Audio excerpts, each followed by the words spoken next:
Core Confidence Life.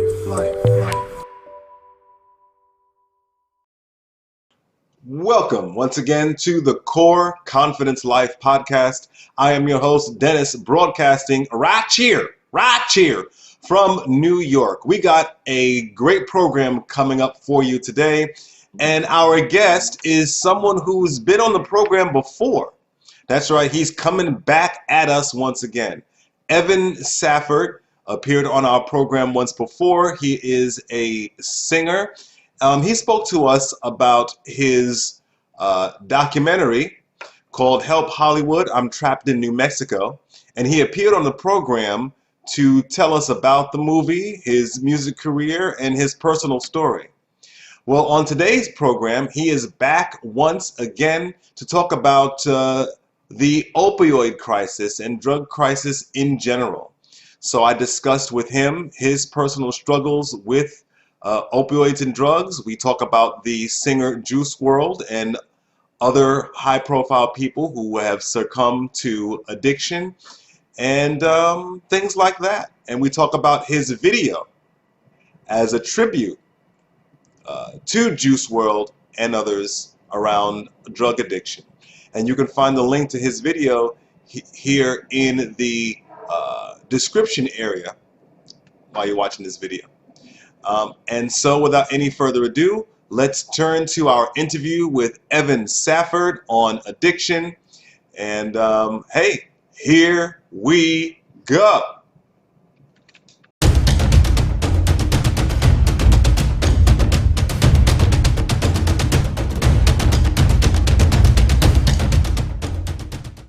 Leaving menus, record. Live Like You Can't Die. That's a very interesting title. So tell us about that title. Evan, what's going on? Well, I've been asked by a lot of people if that title is basically an ode to basically live recklessly until you eventually meet your demise, earlier than you're supposed to. But really, it's not about that at all. The lyrics read basically, it's like they ask us, "Are you high? You must be drunk. You're still living like a kid who never woke up." So it's like it represents all the haters in my life, basically, who were, because of the fact that I've gotten, past 25, they kind of look at me like, "Oh my God, you must be fucking crazy to go after your dream. You must be crazy to still think that you are, still going to be an honorable man, but still chase this childlike dream." And one of the really main parts of the song is the fact is, okay, we could always be dying. Sure, people say, "Oh, well, you're always dying," but it's like either we're always dying or are we living? You know what I mean? So can we live? You know what I mean? So it's like, it's basically a choice that I made to myself to say, you know what? I'm going to live like I can't die, in the sense that, even some people may think that I'm making foolish choices. It's like, you know what? I'd rather do these choices than play it safe my entire life and then, regret it at the end, Mm-hmm. Okay. Can you relate? Well, a little bit there, there's a little bit of relation there. So you made this song for a particular reason. It was inspired by something. So what's this song about, really? What's behind it?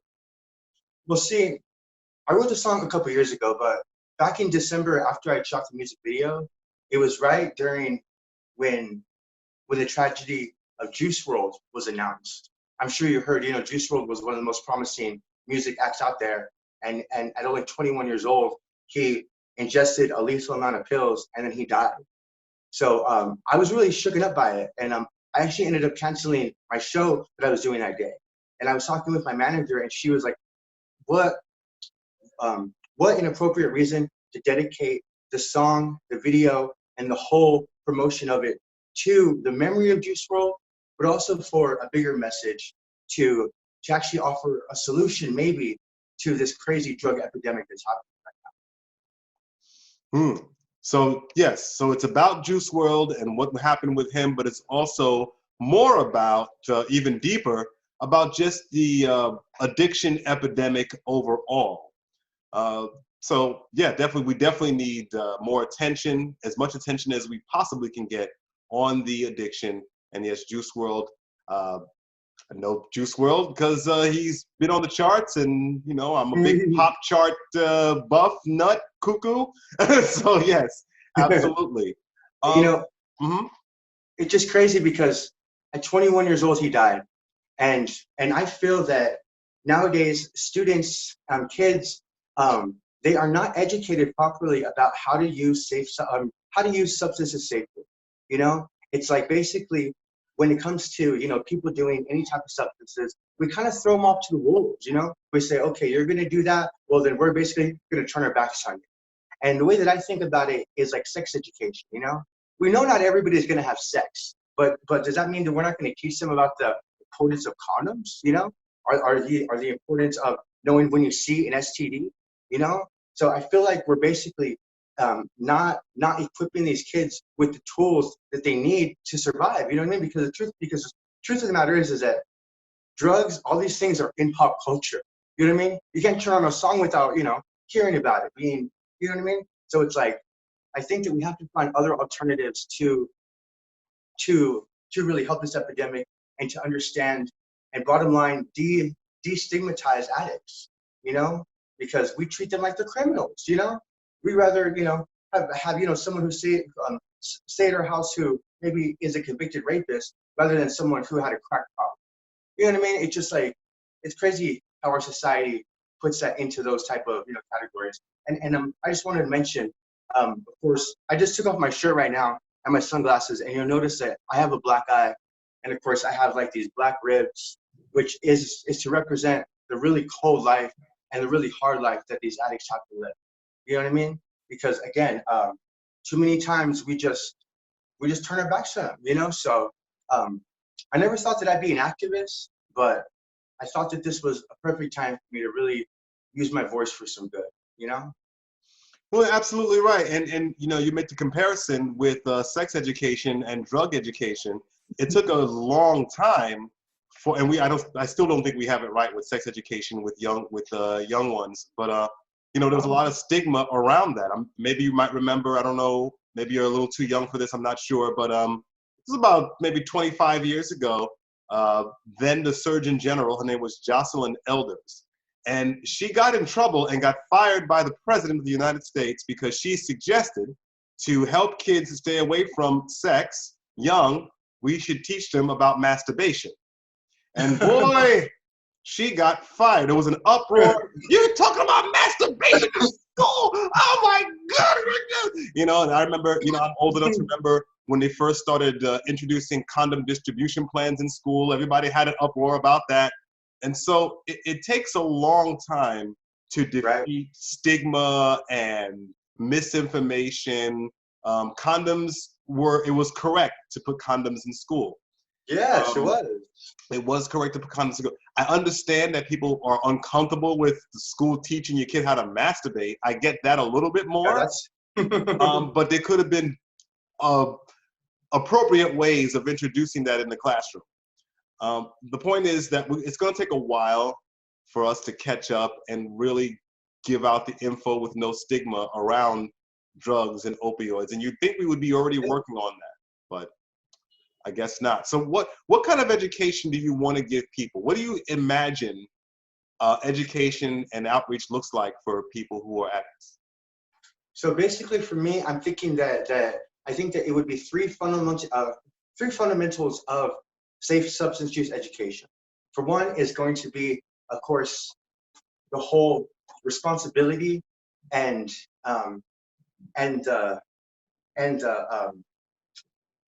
I can't think of the word, but basically when we take ownership of our actions. I think that a lot of times when it comes to drugs, sometimes we are taught that, oh, we can just blame our bad decisions, everything we do that's bad, on the drug. Be like, oh no, that was the drug, that wasn't me. You know what I mean? So it's like, teaching drug accountability for one, saying, if you're going to do this, you need to understand that you need to be accountable for this, and that. You can't just automatically say that, well, I lost my mind. It's like, well, if that's the case, you shouldn't be doing that. You know what I mean? Because bottom line, bam, And then also, of course, the need to, tell somebody that that's very close to you what you're on. I'm not sure if you know about how Juice WRLD died, but he was actually stopped by I believe the police right after he got off of his airplane, and then they were trying to search his cabin for drugs. So what he ended up doing is he ended up swallowing a lethal amount of Percocet pills. And what happened is that the nurse started to try to revive him with Narcan because she thought that he was on an overdose of heroin, you know. But had Juice WRLD told maybe one of his friends that he was on Percocet, they would have known to pump his stomach, you know, because he started bleeding from the mouth, which is textbook when you take too much aspirin. You know what I mean? Which aspirin is a Percocet, you know? So I think that that would be another fundamental. Um, and of course, just safe practices as far as like, you know, needles that, you know, need to not be shared, and, you know, just different things of that nature. Um, and of course, I think that's the main part of the safe substance use education. And then there's also just the whole destigmatizing. You know, I honestly, I've been talking to a lot of people, and it's like, I really believe that our society would be a much better place if all drugs were legal. And I know that sounds crazy, but it's only because of the fact that we glamorize drugs. And even me, I had a really bad drug problem when like I was in high school and stuff. And like, you know, I hate to say, but a lot of it was just rebelling, you know, and like that's what you're supposed to do as it was. You go to drugs, you know. But what if it wasn't, you know, such a thing anymore? You know what I mean? We might be able to actually, you know, change the, you know, narrative that's actually behind the, you know what I mean? Yeah, I hear you. So tell us, I know you've been here before, so, and that's cool. You've told your story before. And so just if you can, you know, tell us a little bit, how did you get away from the addiction of the substances? What brought you through that? Sure. Well, of course, last time I was here, I told you all my story about how I went to Hollywood to try to, you know, make it big. Of course, a couple bad decisions, you know, selling weed, doing whatever. I ended up losing everything, you know. And then from there, I had to come back to New Mexico. And to be honest, of course, did LA give me some type of a substance habit? Oh yeah, definitely. And when I came back to New Mexico, was I still on those substances? Yes, I was. And to be honest with you, I feel like all people do drugs differently. So for me, it's not that I've quit entirely. It's just that for me, I've learned how to do things manageably. You know what I mean? Just because, you know, people do drugs differently. And, you know, I'm not here to promote drug use at all. You know what I mean? Honestly, if someone was to come up to me and say, you know, would you rather have not tried ever drugs? Yes, of course, I'd rather not have. But at this point in my life, that's not the case. You know what I mean? So that's why, if anything, I want to be able to show people my example of being able to live a life where I every day try to be better than I was yesterday, and not beat myself up about, you know, a substance or two that I do. You know what I mean? Because I see so many friends of mine who, you know, who might do one or two substances and they let that define them entirely. You know? So again and again, I think that we need to offer more alternatives to, you know, substance users other than abstinence. You know, because it just doesn't work for everybody. You know what I mean? Excuse me. Well, so I know you mentioned the reason why, because we talk about you're familiar with Juice WRLD and you have your own music career that's building, and there's a lot of other young men out there who may be going through some of the same things. So aside from rebellion, what makes you think, what do you think, or why do you think maybe young musicians and young men get into drugs in the first place, aside from rebelling? Uh, you know, I am a part of the LGBTQ community, and of course, being in the gay community, I hate to say, there is there is a whole scene under, you know, that like they don't really, that like most people in the scene don't really talk about. But drugs are a really, really big thing right now, and they're just getting bigger. You know what I mean? So sometimes it's the whole allure of being able to, you know, to like do a drug, continue to do it, then like the sex becomes involved. You know what I mean? So like that's another really quick reason to get involved. Of course, you know, some people will do Adderall, you know, to like try to, you know, maintain their focus and stuff. And you know that those same ingredients are the same ingredients that are in methamphetamine. You know, so then from there they just, you know, end up doing that. You know what I mean? And I think that it's really unfair to our society, because it's like, if you're born to a certain like, you know, richer parent or whatever, um, they will teach their kids to go to the doctor when they are depressed, when they have anxiety. when they're, in pain or something. And then those kids will get prescribed Adderall, things like that, But as opposed to a kid who was like, raised in like the like lower class circumstances that I was, it's like I was never introduced to being able to, if I had anxiety, to go get, a pill for it. It's like, no, you smoke some weed, you know what I mean? You want to freaking, feel good on the test, you do this, you do that, you know what I mean? So I wish that, people, again, just didn't have to always put us in so many different categories, It's like they act like, well, you do this drug, so that means you're this type of person. It's like, to me, the way that I see it is that once you murder somebody, you're a killer no matter what. You do a drug, you know what I mean? Like you are a substance user, But it's just another way, basically, that we try to find differences in ourselves. Same principles, like when like people are racist, are like when they're homophobic. You know what I mean? Just another reason to say how someone else is different than somebody else. You know what I mean? Does that make sense? Well, yeah, I mean, people are gonna use anything they can to create false hierarchies between those that do something versus those that don't do something. Right. Here at the Core Confidence Life headquarters, we're all about breaking stigmas and so forth. So, Yes. tell me the benefit that you feel would come if we took the stigma away from all drugs, and as you mentioned earlier, legalizing all drugs. What's the benefit of all that? The benefit of all that is that we're not going to have people who have addictions that they, by all means, cannot control in the same rooms as criminals who have complete, control of their thoughts in the same room. You know what I mean? Because it's like these addicts and stuff should not be placed in the same type of, as these, killers, as these people who are raping, as these people who are stealing and stuff. It is two different things. And then especially with someone who has an addiction, I mean, I don't know if you've ever, been the victim of, substance, but I'm sure that probably you or, like somebody has. And it's really, really, sometimes they just can't do right no matter what.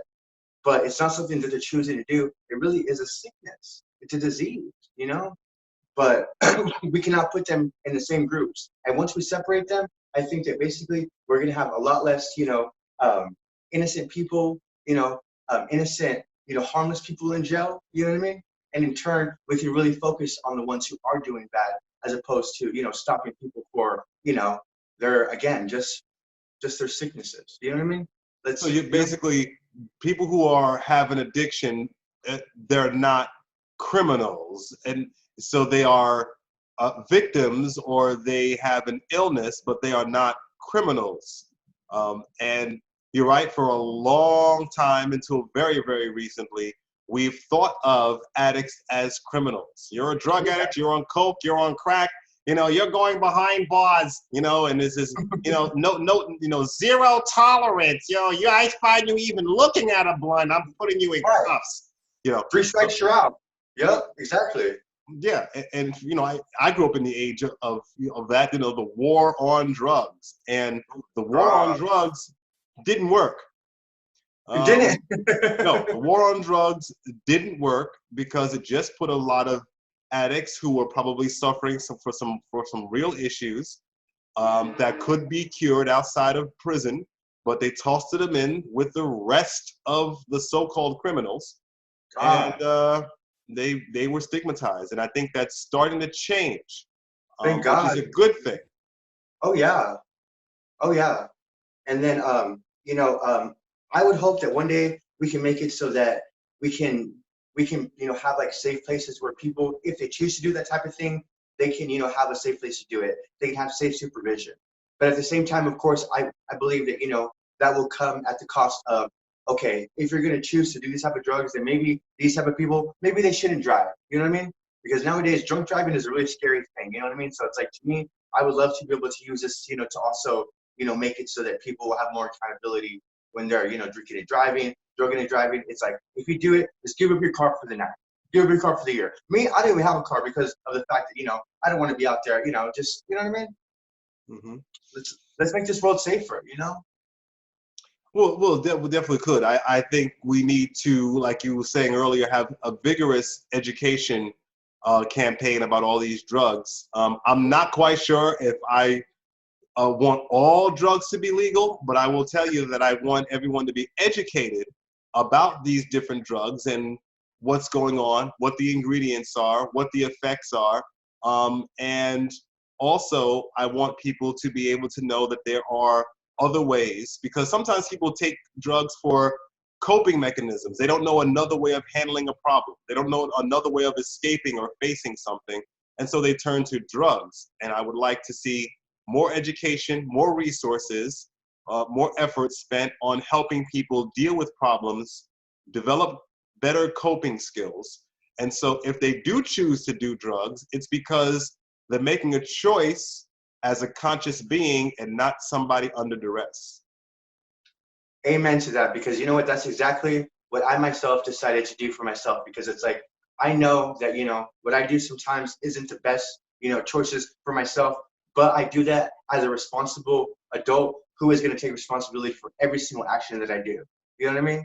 And because of that, I'm not going to go out there driving. I'm not going to go out there trying to promote this to little kids. You know what I mean? But of course, just like you're saying, we need to have these people who are in complete awareness. You know what I mean? Because yeah, really important. Absolutely, because when you're more aware, whether regardless on what position anyone has on something, when you're more aware about things, it gives you more choice and it gives you more conscious choice. So you know exactly what's going on, exactly where you're going and what's going to happen. So you can have the ability to lead your life in a way that you feel empowered by. Right. And I think and nowadays there's such a lack of accountability everywhere. You know what I mean? From the social medias and stuff, like nobody wants to take responsibility for really anything nowadays. So it's like I think that if that's something that was taught in school, just like integrity, you know what I mean? Like integrity is really not taught in school. You know what I mean? But if we were to teach that, and then accountability, it's like, yes, you do what you want, but you better know what the risks that you're taking. You know what I mean? And because Absolutely. Accountability, responsibility, accountability. Those are some of the things, of course, that make a good man, because we're always advocating for manhood here. And those qualities make a good man, as well as being informed, educated, and making conscious choices. So why, you said that you chose as a conscious adult man to use certain drugs. So what went into your decision saying, you know what, I know this drug can do this or that or up or down, but I'm going to make the decision to continue to do this, in a safe manner? What made you make that decision? I'm gonna be real honest with you right now, okay? Because it really hurts me to to really talk about this, just because it is such a sensitive subject. So for me, I've always known about recovery and like the 12 steps and like what it takes to get sober and all that. My mom, when I was 6 years old, she actually became sober. When I was 5, she sold her car with 5 rocks of crack cocaine. You know what I mean? So it's like I grew up. My mom was I'm sorry, my dad was my mom's coke dealer. Just to give you an example of kind of like my background. So I knew growing up what all the dangers and stuff of it was. So about 24 years old, right before I quit my job out in LA to focus on my career entirely, I tried to get sober. I tried to say everything, you know what I mean? No Xanax, no weed, nothing. You know what I mean? And in LA, that's a pretty big thing, you know what I mean? And it was so um, it was so defeating when I realized that I couldn't do it. I just couldn't, and the first principle of trying to get clean is that the person is ready to get clean. And like for me, I wasn't able to. But I told myself in that moment, I was like, damn it. I was like, I'm not gonna let myself stop growing and stop reaching and stop having integrity, and stop being a real honorable man. You know what I mean? Because I think that's the worst thing, is that when I see people who do certain things, they will slowly but surely lose any honor, any type of respect that I ever had for them is gone. You know what I mean? And it was like, for me, it's like, you know what? No, I'm not going to be someone who is going to be over here ripping people off, doing this and that, preaching this. So many people want to get other people started on drugs. I would never do that shit. You know what I mean? It was like, for me, it's like, this is something that at this point in my life I cannot change. I wish I could, but I can't. But I'm gonna keep doing what I can to move forward, and I've been doing that ever since. Okay, all right. So you're expressing that you wish you could, but you can't. Have you looked? I know we're all adults, we're all grown men, we're making our own decisions, and certainly this is your path. But do you plan to explore alternatives in the future, or are you just saying, well, this is just how it is, and I'm gonna go with it? Well, like I said, I did grow up in the medians, you know what I mean? So like my mom tried to get me sober before I was with her. Well, she went through all the 12 steps, well, she got all of her sobriety chips, so I've been through it all, like I hear the principles in the big book, which is taught from, Alcoholics Anonymous in my head all the time, you know what I mean? So, to be honest, I don't think that I'll be doing it forever, of course not, because, as as my dreams are starting to actually come into fruition, I'm starting to realize how much I don't really need it at all. You know what I mean? I don't know why I really thought that I had to do it. So of course I would love to be able to just give it up, but it's gonna happen. It is slowly but surely. Well, certainly it wouldn't be cold turkey because this sounds like you have a history with it. Plus, there might be some chemical things going on, or maybe I don't know exactly which kinds of drugs you do, but also there's probably some stories that you're used to hearing or telling yourself, and just different things that propel this. But I certainly hope that you find the path that certainly resonates with you the most, because there's the difference between wanting to do something and kind of doing it because you don't have another way. And so I certainly hope that whatever you're doing, that it's a way that helps you be the best you possibly can be. And I just want to clarify real quick. I mean, it's not necessarily a substance that I'm doing, but like for instance, I have a very strong sex addiction. You know what I mean? And then also just like different addictions like that. So it's like I think that that type of obsession that one gets with drugs can be in like a lot of different ways. So I just don't want you to think that I'm over here about to No, but overdose.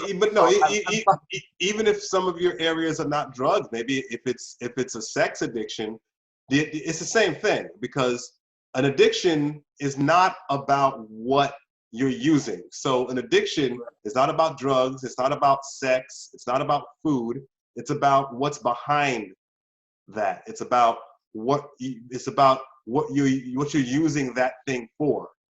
The coping mechanism, escape mechanism, comfort, security, love. It's about that kind of stuff. You're right. You're right. That underlying issue, exactly. Hmm.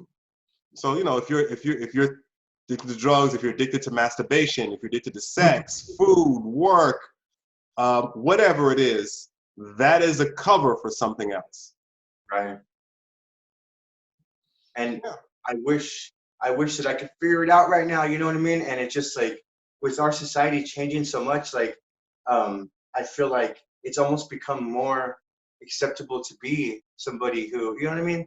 And of course, because of my mom, I would love to have that serene, state of mind. You know what I mean? Hmm. Um, but I, at this point in my life, I can't say that I have it entirely, but I hope that with me being so honest about my struggle and who I am, hopefully this can help other people to really see this in maybe a certain type of light. You know what I mean? To really see that, hey, maybe we can teach people, because I'll tell you what, I'm 28 years old, and the reason I have been here so long is because I was educated from my mom, from other people about safe substance use. And a lot of these kids nowadays, they rather swallow a whole bunch of pills than like get caught by cops.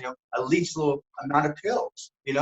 Or some of them are overdosing, and then they refuse to call their parents because they don't want to get caught. You know what I mean? I mean, like what type of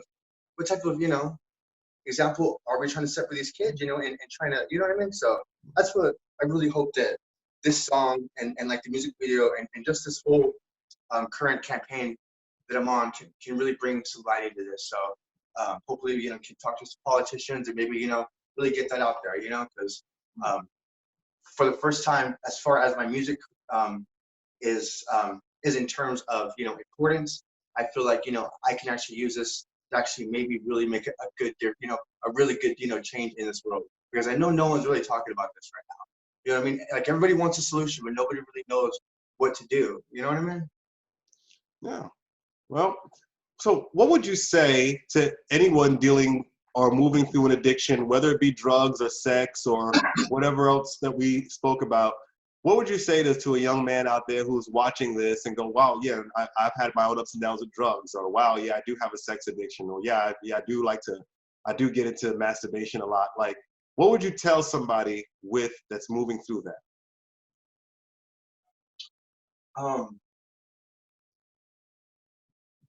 I would definitely, let me just give me one moment, because I just want to really think about this for a second, because sometimes giving the wrong advice, or it can really affect these people so that they never want to ask for help again. You know what I mean? So if anything, I would want to say that I understand what you're going through. I know you don't think that I do, and maybe I can never really truly understand what you're going through, but I just hope that whatever you're doing today isn't going to affect your tomorrow to a point that you can't come back from. Because that's the scariest thing, to look at your life and realize that there's, that there's been damage that's been done that, that you can't change. You know what I mean? So I hope that whatever that they are indulging in, whatever it is, please don't make any decisions that are going to, ruin the rest of your life. You know what I mean? And just, don't let that conscience turn off in those, really crazy situations. Because, whether it's in the heat of the moment or whatever, keep that conscience going, and, just do the best that you can do. But honestly, though, not the best that you think other people think you can do. It's like really have that integrity to say, you know what, I'm doing the best I can do. You know? Absolutely. So where can people find out more about you? We've talked about your video and everything, and you are a singer and everything. So where can people find out more about you, or is there a location where you talk more about this effort of yours to kind of take away the stigma of addictions? Of course. Well, don't forget, I was the one who actually made the web series called "Help Hollywood, I'm Trapped in New Mexico," based on how when I went to LA, I became homeless. So I'm actually starting season 2 of that web series. You can watch the first web series on YouTube, and if you look me up on Facebook, it's going to be under Evan Safford. You can also find me on Spotify. You can find me on my YouTube channel, and then I've been using the hashtag Live Can't Die to really start the conversation more about the whole safe substance use education. So if y'all do any posts about that, please just use that hashtag so we can try to keep it, up for where for a place where others can actually find it, and please, if y'all get a chance, check out my new music video, "Live Life You Can't Die." It is the one that's dedicated to Juice WRLD, and I give it my entire life for this dream. You know what I mean? So I hope that you guys will really enjoy my art, because I really put everything that I have into it. So, and thank you so much, Dennis, for giving me this opportunity to, come talk about this really, not really, sexy topic on your show, Well, we're all about confronting what's at the core of everything. So we're about real man talk here, about going to the core. That's why it's core confidence. So thank you for being honest and open about what's going on with you. I appreciate that.